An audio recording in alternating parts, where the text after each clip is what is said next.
Sabar lah. Ini news atau infotainment? Infotainment. Teman-teman. Ayo teman-teman, udah. Oke. Serius? Mas tadi mungkin turut sukacita atas meninggalnya mungkin Ya. seperti apa gitu bisa diceritakan. Ya, terima kasih teman-teman. Hari ini setelah melewati sebuah proses 59 hari, ibu saya di ICU bertahan sampai akhirnya tadi Tuhan memanggil pukul 4.38 dan beliau sakitnya berawal dari stroke, lalu kemudian dari jantung bergeser sampai ginjal, dan kemudian karena usia 82 tahun tentu tidak bisa melakukan banyak perbaikan sehingga akhirnya dalam proses hampir 2 bulan beliau akhirnya menyerah, walaupun sempat bertahan cukup lama, hampir 1 bulan bertahan, dan kami keluarga semua merasa ya tentu sangat kehilangan sekali. Tetapi yang jelas kita memang tidak memberitahu kepada banyak orang mulainya ibu sakit, karena memang kita menganggap ya tidak boleh dijenguk, karena kalau di ICU itu tidak boleh dijenguk.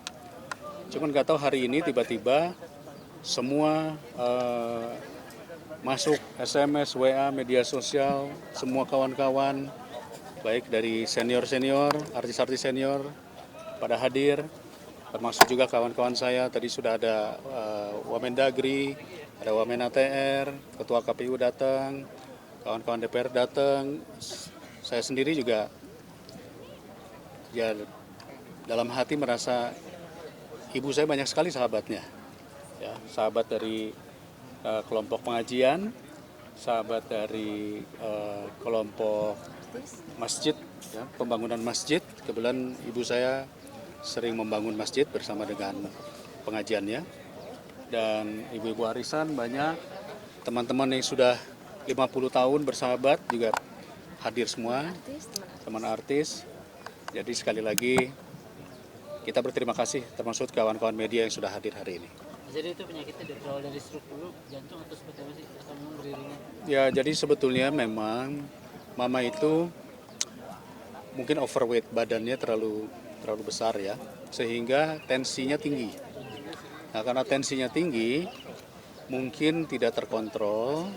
Pada saat itu tanggal 1 Oktober kalau nggak salah, pas saya lagi pelantikan, tiba-tiba video call pagi-pagi, jam 6:30 video call, mengatakan udah nggak kuat nih, udah nggak kuat, terus matanya merah, mungkin pecah kayak pembuluh darah. Saya bilang langsung aja ke rumah sakit, sampai rumah sakit langsung sempat tidak ada, jadi sempat hilang napas, flat.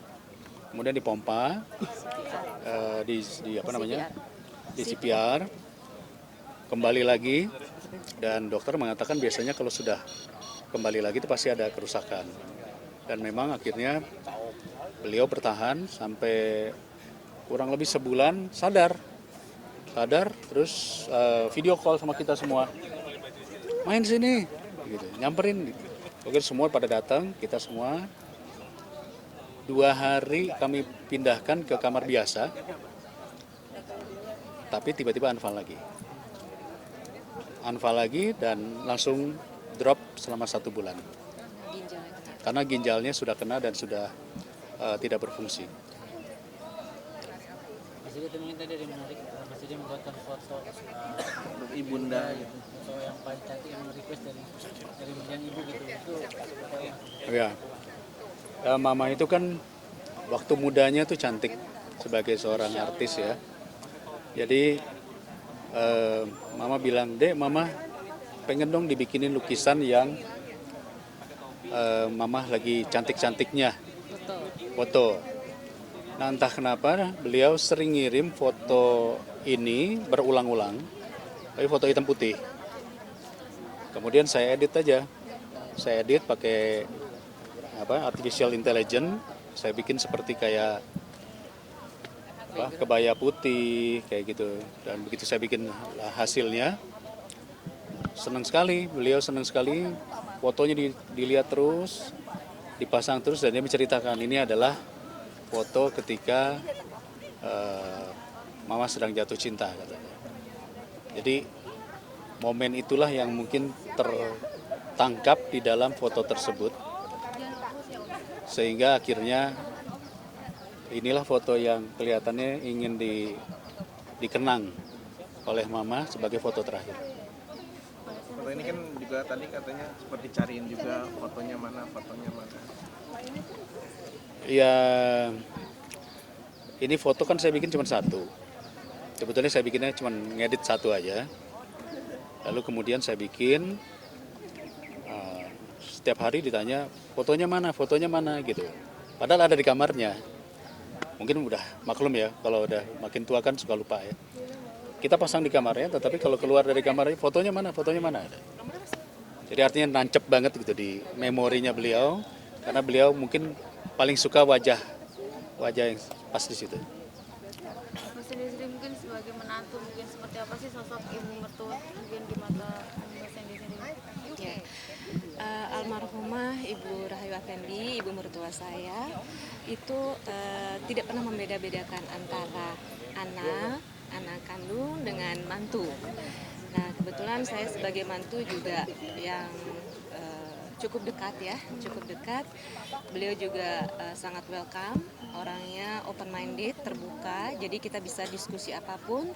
Bahkan beliau itu memberikan atau sebagai contoh wanita yang saya lihat penuh karisma ya, mungkin kecantikannya itu luar dalam, jadi terpancar dan ada wibawa walaupun perempuan gitu, dari cara berbicaranya, dari kita berdiskusi, dan Masya Allah ya cukup smart karena selalu kita berdiskusi baik itu tentang film dengan cucu-cucunya. Anak-anak saya mengakui bahwa kita semua bisa pintar karena Minin selalu mengajak kita dari kecil untuk nonton film, untuk berdiskusi sejarah dunia, sejarah Indonesia, kemudian baca buku, kemudian kita diskusi dari segi ilmu atau pengalaman hidup. Beliau juga bercerita pengalaman hidup itu ada yang pahit dan juga ada yang senang, dan beliau itu sangat tegar untuk bisa menghadapi melewati segala ujian-ujian gitu. Jadi ini adalah sosok yang menurut saya luar biasa, Masya Allah. Saya kenal ya beliau sebagai aktris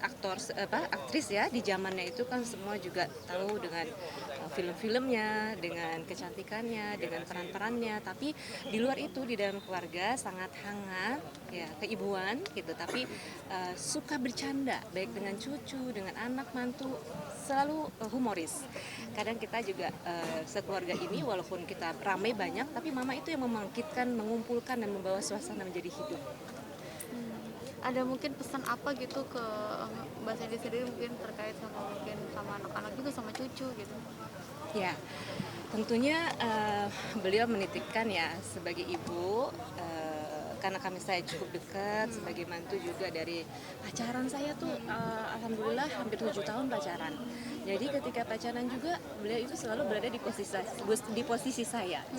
Kalau ada yang deket, apa yang lainnya selalu memberitahu dan berpihak pada saya gitu. Jadi artinya mama ini mungkin bisa melihat ya mana yang mungkin baik untuk anaknya, menitipkan anaknya, kemudian juga cucu-cucunya. Jadi pesan terakhir, tolong ya jaga rumah tangga kalian, karena saya sayang sama cucu saya.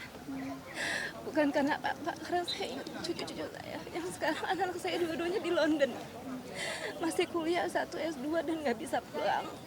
Mungkin sangat sedih ya, ada penyesalan, tapi yang kedua ini mau graduation, jadi kalau pulang pun waktunya tidak memungkinkan gitu. Jadi pesannya tolong didik, jaga cucu-cucu Ninin yang cantik dan berbakat. Alhamdulillah yang pertama sudah lulus master, dan yang kedua ini mau juga menurunkan bakatnya menjadi pemain film. Kanisha Yusuf ini menurunkan bakat neneknya, ayahnya juga selain main film juga sebagai penyanyi. Jadi yang di dunia entertain, di dunia aktris, sebagai aktris ya, itu adalah cucunya satu ada yang menurun. Jadi saya dititipkan untuk menjaga rumah tangga, keluarga, suami dan anak-anak. Jadi mungkin tadi tidak sama makanan begitu tegar gitu, sudah cukup ikhlas gitu sebelum akhirnya baru pulang atau seperti apa semesta? Cukup tegar tadi. Tegar ya. Pemakaman. Eh, jadi dalam 2 minggu terakhir kita juga sudah mengira bahwa akan masanya akan mulai mungkin sudah menurun, maka kita pikir dengan kondisi fisik yang organnya semua menurut dokter sudah tidak bisa diselamatkan, tapi kok nggak turun-turun gitu. Jadi kemudian kita pikir kenapa gitu. Nah akhirnya kita coba tanya sama semuanya, apakah semuanya sudah ikhlas apa belum. Satu persatu ternyata memang masih ada satu adik saya yang belum ikhlas. Nah adik saya yang terakhir itu ikhlasnya baru kurang lebih 3 hari yang lalu. Jadi setelah adik saya ikhlas, semuanya sudah langsung turun. Jadi sebenarnya kita juga sudah prepare, kita sudah booking tempat dan sebagainya. Kita semuanya udah prepare Karena sejak 1 permintaan minggu. Mama ya di sini. Mama minta, Mama pengen di sini gitu kira-kira. Alasannya apa kalau belum? Nah, Kenapa ingin dimakamkan di sini? Apa dekat juga dengan keluarga? ada keluarga juga di sekitar sini, sana ada satu keluarga, sebelah sana juga ada satu keluarga. Keluarga di Bogor, tapi Tadinya nggak di Bogor. mau jauh. Jadi Tapi keluarga ibu saya itu orang di Bogor, ada makamnya itu namanya Kebon Kopi kalau nggak salah. Itu agak turunan dan daerah banjir. Nah, setiap kali kita ziarah ke keluarga di sana itu memang repot. Jadi mama bilang tadi, mama mau yang dekat rumah gitu. Akhirnya pilihannya di sini. Kang, ada rencana atau keinginan almarhumah yang belum tersampaikan? kayaknya nggak ada sih. Saya terakhir proyek saya dengan mama itu adalah membuat rerun Jendela Rumah Kita. Kemarin sudah ditayangkan oleh TVRI. Kita minta izin sama mama dan mama mengizinkan ditayangkan ulang plus dibikin versi yang baru. Nah, itulah sebetulnya proyek yang boleh dikatakan mama bilang, deh kalau bisa bikin lagi model kayak Jendela Rumah Kita. Cuman kan karena kita semua tidak ada lagi yang berkecimpung di sana, jadi belum sempat mungkin itu. Mungkin ada momen yang nggak dapat makan selain foto, ada momen lain nggak yang benar-benar Apa ya? Nggak ada sih kayaknya. Maksudnya keinginan terakhir yang belum tersampaikan. momen indah bersama? Anak-anak nanti. Oh kita biasanya kalau lebaran. Ada adik saya satu belum nikah, itu minta dipercepat. Nunggu anak saya mau nikah juga masih terlalu cepat, jadi enggak lah. Ibu saya itu ngajinya kuat, jadi kalau ditanya selalu yang ditanya adalah orang-orang yang sudah pulang. Jadi pengen mendoakan, nah itu saya rasa benar tuh. 3 bulan terakhir ini selalu menanyakan tentang orang yang sudah berpulang. Dek, Om Anu udah meninggal ya? Tante Anu sudah meninggal ya? Itu di yasinan, dibacain terus. Jadi artinya seperti kayak udah Firasat. firasat ya. Kita juga mungkin tahu ya sebagai anaknya, yang diomongin orang yang sudah